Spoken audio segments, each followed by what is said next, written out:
Alors Gilles, vous-même, vous avez joué troisième ligne aussi au club. Vous êtes encore dans l'encadrement du club de Narbonne aujourd'hui.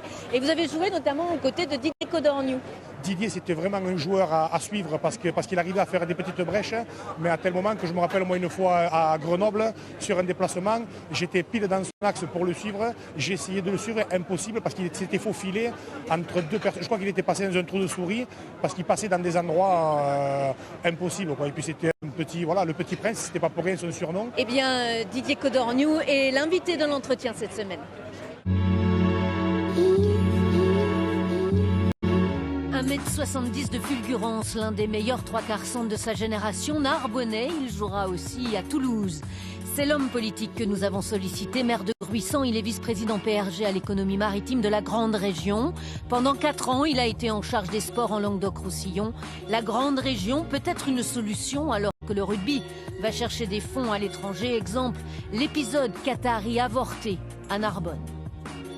Les Australiens, les Qatars, donc d'autres États ou d'autres privés qui puissent s'intéresser à la ville de Narbonne, les Emirates aussi. Donc en fait, on est dans un monde aujourd'hui où tout bouge, il faut saisir les opportunités.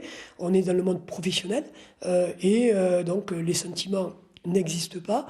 Par contre, le sérieux donc des approches doit être vérifié en permanence.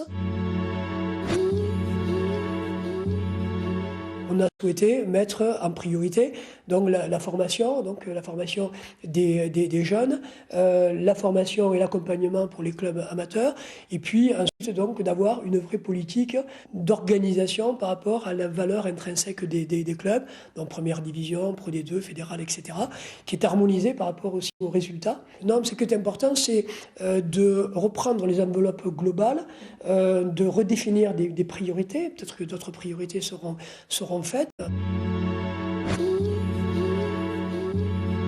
J'ai toujours pensé que le championnat domestique devait changer et que la Coupe d'Europe donc devait être traitée et travaillée par province, qui permettrait à tous ces joueurs qui ne sont pas issus des grands clubs de pouvoir finalement s'adapter et rester dans leur territoire et de pouvoir jouer donc à un niveau extrêmement élevé au niveau de la Coupe d'Europe, au niveau des provinces, et à ce moment-là, donc, les régions pourraient être des collectivités fortes qui accompagneraient.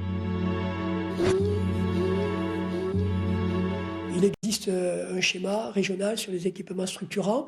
Je pense qu'il faut faire un grand schéma et voir en fonction des départements, en fonction donc, des deux métropoles où donc, il manque des structures. La région, donc, c'est plus d'1 milliard, 1,1 milliard donc, d'investissements par an. Et le sport, donc, comme la culture, doivent être donc, nos deux fers de lance en termes de politique sectorielle et de politique donc, de cette grande région.